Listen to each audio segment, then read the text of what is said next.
இப்போ வந்து சில விஷயம் சொல்றாங்க. ஸ்பிரிச்சுவாலிட்டி எப்போ மைண்டுக்குள்ள வருதோ, அப்ப பாசிட்டிவிட்டி வருதுங்கிறது சொல்றாங்க. அப்போ நெகட்டிவிட்டி இப்ப நெறைய பேருக்கு இருக்கு. அப்ப இவங்க யாருமே ஸ்பிரிச்சுவல் குள்ள போறதில்லங்கிறது ஒரு விஷயம் தெளிவா நமக்கு தெரியுது.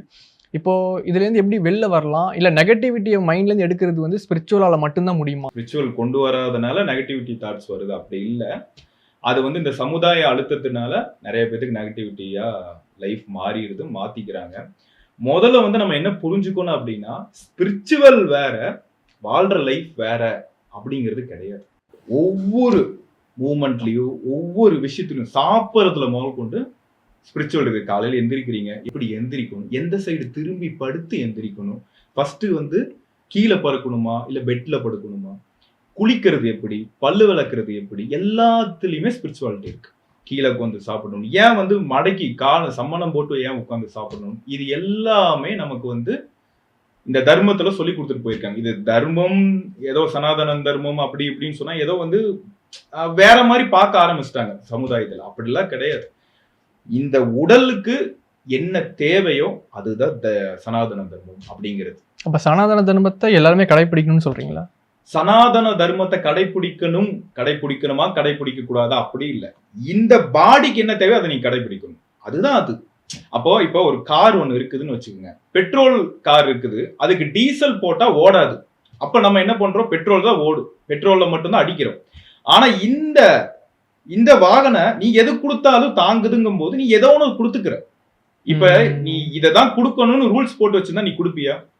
கொடுக்க மாட்டீங்க. ஆனா இறைவனோட படைப்பு அப்படி கிடையாது. உங்களுக்கு ஒரு ஃப்ரீடம் கொடுத்துட்டாங்க. அப்ப இந்த ஃப்ரீடத்தை நம்ம என்ன வேணாலும் பண்ணிக்கிறோம். இப்ப இந்த உணவு நீ நான்வெஜ் சாப்பிட்டா நீ இறந்துருவ, இல்ல வெஜ் சாப்பிட்டா நீ இறந்துருவ. இந்த மாதிரி ஏதோ ஒரு ரூல்ஸ் போட்டிருந்தா நீங்க சாப்பிடுவீங்களா? கீழே படுத்தாதான் நீ உயிரோட வாழ முடியும், பெட்ல படுத்தீங்கன்னா செத்துருவ அப்படின்னு போட்டிருந்தா நீங்க கீழே தான் படிப்பீங்களா இல்ல பெட்ல படிப்பீங்களா? அப்ப அந்த ரூல்ஸ் இங்க இல்லாதனால நம்ம எப்படி வேணாலும் இந்த வண்டியை உபயோகப்படுத்திக்கிறோம். அதனாலதான் நீங்க சொல்ற அந்த நெகட்டிவிட்டி தாட்ஸ் வருது. ஒரு செயலை வந்து கரெக்டா செய்ய முடிய மாட்டேது. சமுதாயத்துல ஏதோ போடுறாங்க, அதனால குழந்தைகளுக்கு பாதிப்பு வருது. இது குழந்தைகளை பத்தி மட்டும் பேசிட்டு இருக்கோம். குழந்தைகள் மட்டும் இல்ல, பெரியவங்களுக்கே பாதிப்பு வருது. பெரிய பெரிய அபிஷியல்ஸ், ஈவன் ஐஏஎஸ், ஐபிஎஸ் அந்த மாதிரி உள்ளவங்க கூட அவங்க வந்து ட்ரைனிங்ல ரொம்ப ஹார்டா எடுக்கிறாங்க. அவங்க வந்து லைஃப்ல எப்பேற்பட்ட சுச்சுவேஷனையும் ஹேண்டில் பண்றதுக்கான கேப்பபிலிட்டி அவங்களுக்கு வளர்த்துக்கிறாங்க. ஆனா ஒரு கட்டத்தை நெருங்கின பிறகு அவங்களுக்குமே நெகட்டிவிட்டி வருது. அதுக்கு விடை தெரியல. அதுதான் இப்ப வந்து நீங்க நல்லா புரிஞ்சுக்கிறது என்னன்னா, இந்த பிறப்பு நம்ம எடுத்திருக்கிறது அப்படின்னா எல்லை இல்லாத தன்மையை நோக்கி செல்வதற்காக மட்டும்தான். எல்லை இல்லாத தன்மை அப்படின்னா இந்த உயிர் சக்தியை உணர்ந்து மூலத்தை உணர்ந்து அந்த மூலத்தை போய் சென்றடையுது. இதுதான் இந்த பிறப்புக்கு உண்டான நோக்கம். நீங்க எது பண்ணினாலுமே இங்க வந்து சுதந்திரம் கிடையாது. நம்ம சுதந்திரம் நினைச்சுக்கிறோம், சந்தோஷம் நினைச்சுக்கிறோம். அது கிடையவே கிடையாது. நீங்க எது வேணாலும் பண்ணலாம். உங்களோட சந்தோஷத்துக்காக எது வேணாலும் பண்ணலாம். என்னைக்காவது இதுல நான் திருப்தி அடைஞ்சிருக்கேன் அப்படின்னு யாராவது சொல்ல முடியுமா? ஒருத்தர் நான் இன்னைக்கு எல்லாத்துலயும் திருப்தி அடைஞ்சு நிம்மதியா நான் இங்க இருக்கேன். நான் இன்னைக்கு இப்ப பூ மாதிரி என் உயிரை விட்டு நான் போக போறேன். யோகிகளை தவிர யாருமே சொல்ல மாட்டாங்க. இல்ல நிம்மதியா இருக்குன்னு சொல்றாங்க மக்கள். ஆனா நிம்மதியா இருக்குன்னு சொல்றாங்க. சிறிது நேரம் கழிச்சா, இல்ல கொஞ்ச நாள் கழிச்சா, இல்ல கொஞ்சம் மாதங்கள் கழிச்சோ அவங்க திரும்ப நெகட்டிவிட்டிக்குள்ள வராங்க. முழுமையான விடுதலை. அதுதான் வந்து எல்லை இல்லாத தன்மை. நான் அதைத்தான் சொல்றேன். நீங்க இன்னைக்கு சந்தோஷமா இருக்கும். அடுத்த சனத்திலேயே கோபம் வரும், துக்கம் வரும், இந்த மாதிரி ஆயிரும். ஒரு 1/2 மணி நேரம் கழிச்சு சந்தோஷமா இருக்கும். ஒரு 1/2 மணி நேரம் கழிச்சு துக்கமாயிரும். இப்ப நீங்க என்ன பண்ணிட்டீங்க அப்படின்னா எல்லாமே வெளிநோக்கி வச்சிருக்கீங்க. இப்ப பர்த்டே வருது ஒருத்தருக்கு, ஒரு பெண்மணிக்கு பர்த்டே வருது.